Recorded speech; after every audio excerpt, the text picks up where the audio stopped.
Good morning. मैं CL Meena, सहायक आचार्य व्यावसायिक प्रशासन, राजकीय स्नातकोत्तर महाविद्यालय दौसा, आपके समक्ष आज की इस ऑनलाइन क्लास में उपस्थित हूँ। पिछली जो क्लास थी उसमें हम लोगों ने विज्ञापन की परिभाषा अर्थात advertisement definition, meaning and characteristics के बारे में हम लोगों ने चर्चा की थी। अब इस क्लास में हम लोग सिग्निफिकेंस और इम्पोर्टेंस ऑफ एडवर्टाइजमेंट के बारे में हम चर्चा करेंगे। अर्थात विज्ञापन की जो महत्व है, उसके जो लाभ हैं, उसकी जो उपादेयता है, उसके बारे में हम चर्चा करेंगे कि जो संस्थाएं होती हैं, जो बिजनेस ऑर्गेनाइजेशंस होते हैं, उनके द्वारा सामान्यतः विज्ञापन क्यों किया जाता है, इसकी उनके लिए क्या उपयोगिता होती है।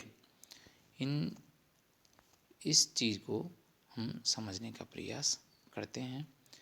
विज्ञापन वर्तमान में न केवल व्यवसाय के लिए अपितु संपूर्ण समाज के लिए महत्व रखता है। यह सभी को लंबे समय तक लाभ पहुंचाता है, इसलिए इसे कुछ विद्वानों के द्वारा इन्वेस्टमेंट की संज्ञा भी दी गई है। कुछ विद्वानों ने कहा है कि एडवर्टाइजमेंट से लंबे समय तक लाभ प्राप्त किया जाता है, इसलिए यह एक निवेश की तरह है। विज्ञापन की उपयोगिता, इसकी इम्पोर्टेंस एंड इसके जो एडवांटेज हैं, इसको कुछ बिंदुओं के आधार पर हम समझ सकते हैं। यहाँ हम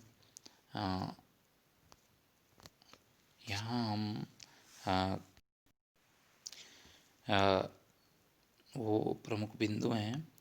उत्पादकों या निर्माताओं को एडवर्टाइजमेंट के लाभ, कंज्यूमर्स को लाभ, जो मिडिल मैन्स होते हैं उनको एडवर्टाइजमेंट के क्या एडवांटेज होते हैं, समाज एवं देश को इसके क्या लाभ हो सकते हैं।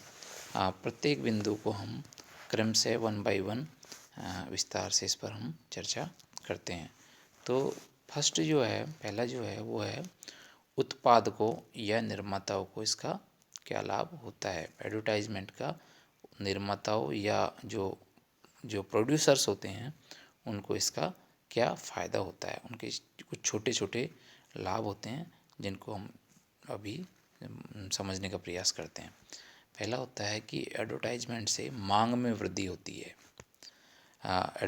एडवर्टाइजमेंट जब किया जाता है किसी प्रोडक्ट या किसी विचार का, आइडिया का, तो उसको पढ़कर, देखकर, समझकर जो जो जो टारगेटेड कस्टमर होते हैं या जो पोटेंशियल कस्टमर होते हैं, वो उस अमुक उत्पाद को क्रय करने के बारे में सोचते हैं और इसकी तरफ आकर्षित होते हैं, जिससे कि उत्पाद की मांग में वृद्धि होती है। उत्पादन में वृद्धि, जब किसी प्रोडक्ट की मांग में वृद्धि होती है तो उस फर्म को की सेल बढ़ने के कारण उसके उत्पादन में भी वृद्धि करनी सुनिश्चित होती है। नई नई वस्तुओं के निर्माण में सहायक होता है। प्राय हम देखते हैं कि विज्ञापन के माध्यम से जब कोई फर्म मार्केट में जाती है तो उसको कस्टमर्स की जो नीड्स हैं, वेरियस नीड्स हैं, उनके बारे में पता चलता है और उन वेरियस नीड्स के आधार पर उनको क्या चाहिए, किस तरह का प्रोडक्ट चाहिए, उस प्रोडक्ट में क्या क्या विशेषताएं चाहिए, ये चीज़ें समझने के पश्चात जो प्रोड्यूसर्स होते हैं वो कस्टमर्स के अकॉर्डिंग ही वस्तुओं का या सेवाओं का को तैयार कर प्रति इकाई लागत में कमी आती है। क्योंकि जब मांग में वृद्धि होती है तो सेल्स में वृद्धि होती है, सेल्स में वृद्धि होने से उत्पादन में वृद्धि करनी पड़ती है और उत्पादन में जब वृद्धि करनी पड़ती है तो जो कोई वस्तु है, कोई प्रोडक्ट है, उसकी जो यूनिट कॉस्ट है उसमें स्वतः ही कमी आती है, जिसके कारण संस्था के लाभों में वृद्धि होना सुनिश्चित होता है। वितरण में, डिस्ट्रीब्यूशन में कम खर्चा आता है, मितव्ययिता संभव होती है और उत्पाद में परिवर्तनों की सूचना को ग्राहकों तक पहुंचाया जाता है। यदि संस्था ग्राहकों को ध्यान में रखते हुए, उनकी आवश्यकताओं को ध्यान में रखते हुए यदि उत्पाद में कोई परिवर्तन करती है, तो उस परिवर्तन को कस्टमर्स तक विज्ञापन के माध्यम से पहुंचाया जा सकता है।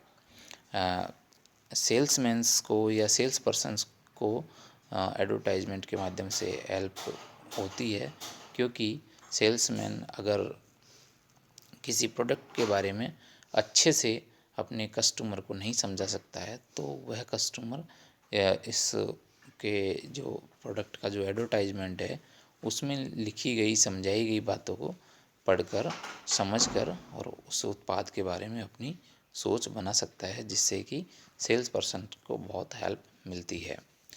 कई बार उत्पादों की मांग में जब सीजनल जो कम ज़्यादा उतार चढ़ाव होता है, तो उस उतार चढ़ाव में के जो डिमांड का जो कंट्रोल है उसको बनाए रखने के लिए भी एडवर्टाइजमेंट की आवश्यकता होती है। ख्याति में वृद्धि, किसी संस्था या उत्पाद की जो जो फेमसनेस है उसमें वृद्धि करने के लिए भी एडवर्टाइजमेंट का बहुत बड़ा रोल होता है। मूल्यों में स्थिरीकरण, विज्ञापन के माध्यम से किसी उत्पाद की मांग को स्थिर बनाने में सहायता मिलती है, जिससे कि उसके मूल्यों में भी स्टेबलाइजेशन आता है। विक्रय वृद्धि का सस्ता साधन, एडवर्टाइजमेंट को विक्रय वृद्धि का सस्ता साधन माना जाता है, क्योंकि एडवर्टाइजमेंट पर होने वाला व्यय बहुत कम होता है और इस व्यय की वजह से जो सेल्स में जो इंक्रीज होती है वो काफ़ी ज़्यादा होती है। और नेक्स्ट है व्यवसाय का विस्तार या अभिवृद्धि में यह सहायक होता है। किसी भी कोई सा भी बिजनेस हो, उसमें किस तरह के प्रोडक्ट एंड सर्विसेज जनता को मुहैया कराए जाते हैं, उनका अधिक से अधिक जो पब्लिक को एडवर्टाइजमेंट के माध्यम से बताया जाता है, उससे व्यवसाय डिमांड में वृद्धि होने के कारण व्यवसाय में भी वृद्धि होना सुनिश्चित होता है। धन्यवाद।